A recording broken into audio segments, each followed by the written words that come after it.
Kumusta kayo? Naisip nyo na ba kung bakit parang laging nasa paligid ng dumi at mga tirang pagkain ng mga langaw? Alam nyo, may isang lumang alamat dito sa Pilipinas na may kakaibang sagot dyan. Halika, silipin natin ang kwento sa likod ng alamat ng langaw at kung anong aral ang dala nito na may bisa pa rin hanggang ngayon. Kasi kung paniniwalaan natin ang alamat na to, ang pinagmula ng mga langaw ay hindi pala basta isang insekto, kundi isang tao. Oo, isang tao.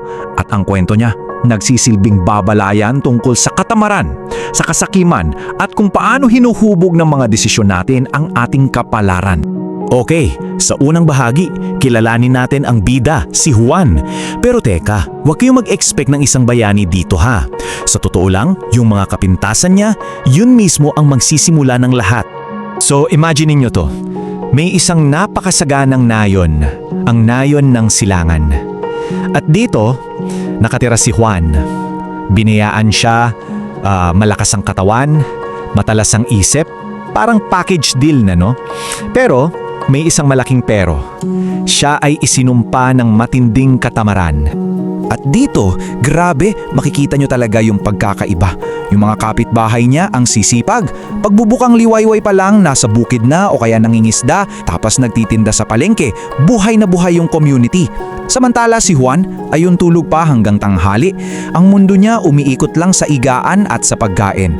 Parang wala siyang pakialam sa nangyayari sa paligid niya. At syempre, yung katamaran niya, hindi lang sa kanya nanatili. Kumalat yan hanggang sa tahanan niya. Isipin niyo na lang yung itsura at yung amoy. Yung bakuran niya, parang gubat na sa taas ng damo. Mga tirang pagkain, nabubulok na lang. Tambak ang basura. Kumbaga, yung bahay niya, naging salamin ng pag-uugali niya, madumi at magulo. Okay, so dito na papasok yung ikalawang bahagi, ang pagsubok. Sa gitna ng katamaran ni Juan, may isang bisitang darating. At itong pagkikita nila, ito yung magiging test para sa kanya. Isang test na babago sa lahat, magpakailanman. Picture this, tirik ang araw, tapos si Juan, sarap na sarap sa pagkain niya. Biglang may dumating, isang matandang babae. Pagod, marumi. Kitang-kita mo sa itsura niya na hirap na siya. Simple lang naman ang hiling niya eh. Pahingi naman ng konting tubig at pagkain. At dito na, this is it. Ito na ang moment of truth para kay Juan. Paano niya kaya harapin yung matandang nangangailangan? Kasi kung ano man ang isasagot niya, yun na yun. Yun ang magtatakda ng kapalaran niya. At ang sagot niya, pakinggan niyo to ha. Umalis ka rito matanda. Kita mo namang kumakain ako, baka mahawaan mo pa ang aking pagkain. Grabe no, sa isang sagot lang, lumabas lahat. Hindi lang siya tamad, maramot din, walang puso at walang respeto. Ang di niya alam, yung matandang inalipusta niya, hindi pala ordinaryong pulubi. Isa pala siyang makapangyarihang diwata.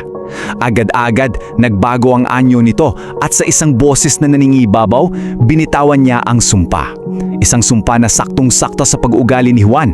Sabi niya, mula ngayon, ikaw ay magiging isang maliit na nilalang, habang buhay kang mabubuhay sa gitna ng dumi. Instant karma, di ba? So, ayun na nga, dahil sa sumpa, nagsimula na ang parusa. Isang pagbabagong pisikal na hindi niya inaasahan na magiging permanenteng marka ng kanyang mga kasalanan. At yung pagbabago, mabilis. Nakakakilabot actually. Yung katawan niya biglang lumiit ng lumiit. Yung mga braso niya naging manipis na pakpak. Yung mga mata niya, lumaki, naging parang mga bula. Tapos yung boses niya, yung boses na ginamit niya para mang-insulto, naging isang mahinang ugong na lang. And just like that, wala na si Juan. Naglaho siya. Ang pumalit, ang pinakaunang langaw sa balat ng lupa. Okay, so tapos na yung kwento. Pero yung aral, dito pa lang talaga magsisimula. Ano ba ang gustong sabihin sa atin ng alamat na to? Bakit kailangan maging langaw si Juan? At ito na yung pinaka-core ng lesson, yung kalinisan. Pero hindi lang yung kalinisan sa labas kasi yung maduming bahay ni Juan, simbolo lang yon ng mas malaki at mas maduming problema, yung puso niya. So yung totoong aral ay ang pagkakaroon natin ng malinis na kalooban. Ang ganda ng pagkukumpara dito, di ba? Sa isang banda, andun yung mga maling ginawa ni Juan, katamaran, kasakiman at karumihan. Tapos sa kabila naman, yun yung dapat, yung tama. kasipagan, pagtulong sa iba at kalinisan. Hindi lang sa gawa, kundi pati sa puso. Simple lang yung pagpipilian, pero yung epekto, napakalaki. Kaya ayon sa alamat, sa susunod na may makita kayong langaw na umugong-ugong, huwag nyo lang isipin na isa lang siyang insekto. Isipin nyo rin na paalala yan. Isang buhay na paalala ng kwento ni Juan at kung ano ang nangyayari kapag naghari ang katamaran at kasakiman. Kaya iiwan ko kayo sa tanong na to. Sa lahat ng natutunan natin sa kwento ni Juan, anong aral ang pinakatatak sa'yo? Yung aral na maaalala mo sa tuwing may dadaan na isang maliit na langaw? Pag-isipan nyo yan hanggang sa susunod nating pagtatalakay.